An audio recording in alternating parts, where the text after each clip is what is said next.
Kada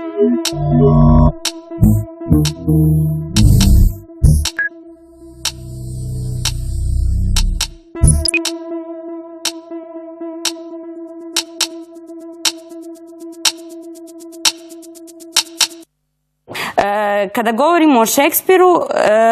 uglavnom govorimo o jednoj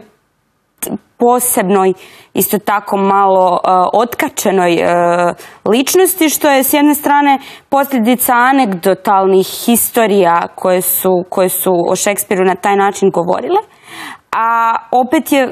opet je zanimljivo da je on kao takav bio jedan od više klase unutar svoga društva, da je bio pod protektoratom kraljice i da je to kazalište izgledalo puno drugačije od kazališta kakvo poznajemo. Dakle, svi ti zločini koje je Šekspir nerijetko prepisao kneževima ili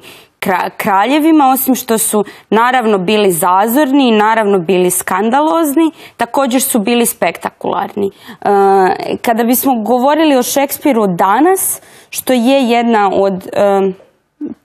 tema, moglo bi se reći da zaista postoje, kao praktičari se susrećemo sa brojnim poteškoćama kada bismo pokušali Šekspira staviti u nekakav današnji kontekst. Meni se čini da je to u prvom redu zato što u vremenu u kojemu su strategije kojima se služimo uglavnom reduktivne, u smislu da se propagira vrlo koncizna, kratka rečenica koja ide, ono što bi se reklo, up to the point. Šekspir u tom smislu predstavlja jedno obilje stilskih repertoara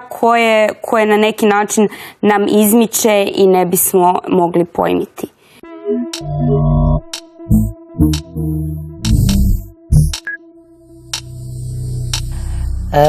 Pa evo, ja bih počela,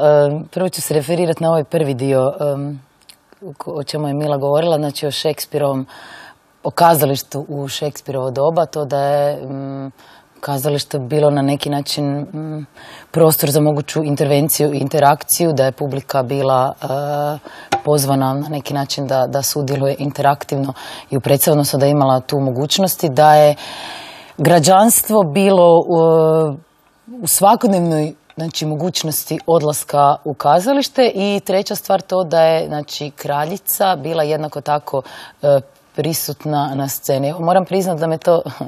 s jedne strane malo i nasmijelo i zapravo navelo na to da razmišljam kako bi zapravo bilo sjajno kada bi danas te neke elementi Šekspirovog kazališta mogli postojati danas. Evo, ja bi, na primjer, s guštom igrala nekakvu predstavu, a da u predstavi, recimo, na pozornici sjedi naša predsjednica ili predsjednik vlade ili predsjednik neke oporbene stranke ili tako dalje. Moram priznat da je to nešto što bi u naše kazalište unijelo neki novi dašak i neku novu svježinu i zapravo baš me zanima na koje sve načine bi se ta sama situacija postavljanja određenih političkih aktera na samu pozornicu i u kazalište zapravo odrazila na kazalište danas. Mislim da se tu krije jedan jako zanimljivi politički potencijal. Evo, ja mislim, pozivam naše političare ako žele da se jave nekom kazalištu, pa evo da možda isprobaju tako nekakav eksperiment. Ono što mi je, što je naravno šteta da danas veliki broj ljudi niti posjeduje mogućnost odlaska u kazalište kao što je to bilo u Šekspirovo vrijeme, a nažalost dosta ljudi nema niti volju za tim. Kazalište nije prostor gdje žive rasprave i prostor nekakvog živog dijaloga, nego najčešće funkcionira kao evo jedna slika koja se tu negdje izvodi, a publika je vrlo često izvan toga i mislim da je to realni problem o kojem će kazalište morati u budućnosti malo više brinuti. Znači, koji je to način da se dopre do publike, da publika ne percipira kazališnu predstavu kao nešto mimo njih ili izvan njih ili kao nekakvu nekakve pokretne slike, nego koji je to način na koji kazalište zapravo može utjecati na svoju publiku. Ono što je također Mila govorila o problemu zapravo s kojim se praktičari susreću u postavljanju Šekspira danas. Ja, nažalost, osim na akademiji nisam radila Šekspirove tekstove, pa nemam to iskustvo, ali